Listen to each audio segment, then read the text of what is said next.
Pinangunahan naman ngayon ni Pangulong Aquino ang panunumpa sa tungkulin ng mga bagong promoted na opisyal ng Armed Forces of the Philippines. Ang buong ulat ihatid sa atin ng aming kasamang si Elena Luna, live mula sa Palasyo ng Malacanang. Elena, magandang hapon sa iyo. Magandang hapon sa iyo, Kirby. Mga promoted nga na military officials ang nakasama ni Pangulong Aquino sa isang simpleng seremonya sa Palasyo ng Malacanang. Nanumpa sila sa Pangulo na nasaksihan ng kani-kanilang pamilya. Bilang kanilang Commander-in-Chief, nanumpa kay Pangulong Aquino ang 37 mga bagong promoted na opisyal ng Armed Forces of the Philippines.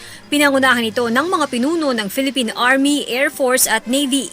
Promoted bilang Lieutenant General ang Commanding General ng Philippine Army na si Hernando Iriberri. Pebrero ngayong taon ang italaga ng Pangulo si Iriberri para pamunuan ng hukbong katihan ng Pilipinas. Promoted din bilang Lieutenant General ang Commander ng Philippine Air Force na si Jeffrey Delgado. Naging pang-33 Commanding General ng hukbong himpapawid ng Pilipinas si Delgado nito lamang Abril.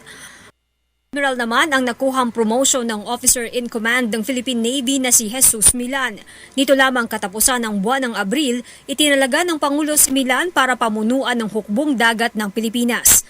Nanumpa rin kay Pangulong Aquino ang 34 na iba pang mga opisyal ng militar bilang Major General, Rear Admiral, Brigadier General at Commodore. Sa harap ng Pangulo, nanumpa silang tutupadin ng buong husay at katapatan ang kanilang mga tungkulin. Panata rin nila ang itaguyod ang saligang batas at manalig at tumalima rito. Nakibahagi rin sa oath-taking sa Pangulo si AFP Chief of Staff General Emmanuel Bautista. Bago sila nanumpa sa Pangulo, dumaan muna ang mga military officers na ito sa pagsala ng Commission on Appointments ng Kongreso. Matapos ang seremonyang ito, Kirby, sa Malacanang ay naging abala na si Pangulong Aquino sa dalawang meeting. Kaninang 11 a.m.